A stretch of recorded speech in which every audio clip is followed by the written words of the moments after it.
Hi everyone, welcome back to my channel. Today I'm creating a very simple but eye-catching smoky eye that you can wear both during the day and at night, depending on how comfortable you feel with makeup. For the skin, I'm keeping it soft and natural with just a little pop on the lips. If you'd like to see how I create this look, just keep watching. Starting with the skin, I'm cleansing with micellar water to make sure the face is clean and fully ready for makeup.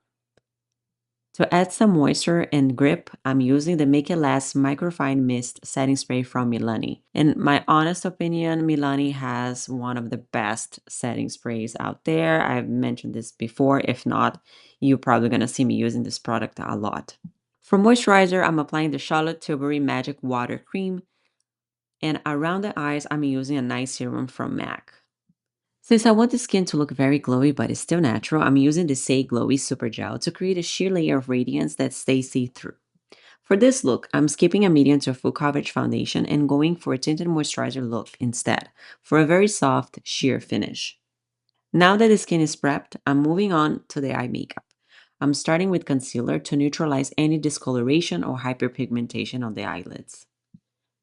I'm using the Makeup by Mario Concealer, which I love as an eye primer shadow because it doesn't dry out the lids and it still keeps the eyeshadow in place.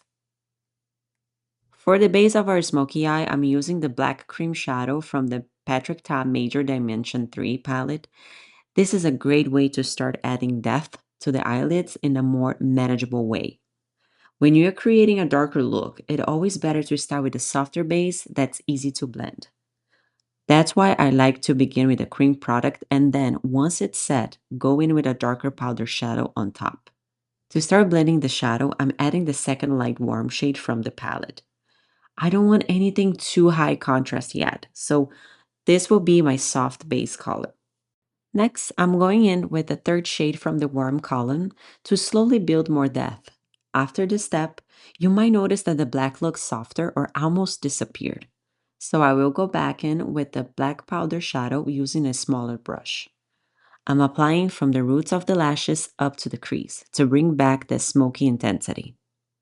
Once that's done, I'm using a liquid liner from KYLIE Cosmetics along the lash line to cover any gaps and avoid skin showing between the eyelids and the lashes. After applying the liner, I will go back with a bit more black eyeshadow to tone it down the shine and soften the texture of the liquid liner.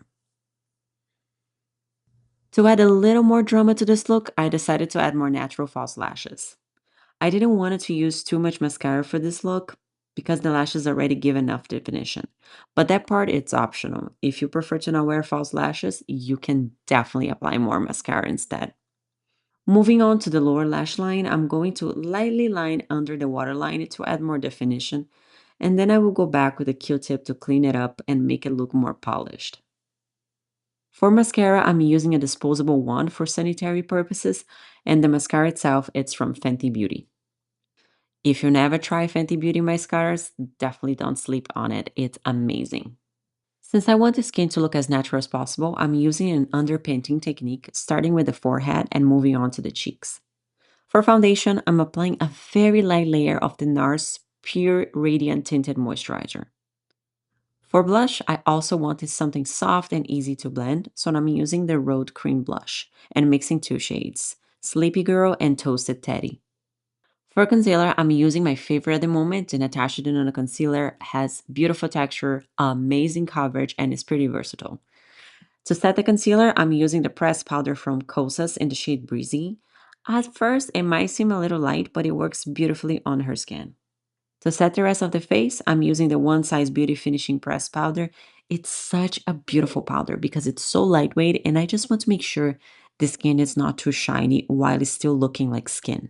For the lips, I'm using the Morphe lip liner in shade Sweet Tea, just to add a little bit more definition. Then I'm going in with a darker shade for more dimension. This lip liner actually is from a Brazilian brand called Boca Rosa. I really love her lip liners. Unfortunately, we don't have it here in the US, but whenever I go back home, I go to Brazil, I love buying and trying Brazilian makeup products. To finish the lips, I'm adding a gloss from Anastasia Beverly Hills to keep the lips very shiny and hydrated. For the eyebrows, I'm brushing through with a Benefit Brow Gel. This product has been released so many years ago and is still one of my go-to. To set the look, I'm using the Charlotte Tilbury setting spray. And that completes the look. I hope you enjoyed this video as much as I did. If you have any questions about the products or the techniques, I will leave everything in the description box below. And if you have any suggestions for future videos, I would love to hear your ideas. Don't forget to like, comment, and subscribe to my channel for more videos every week. Thank you so much for watching, and I will see you in the next one.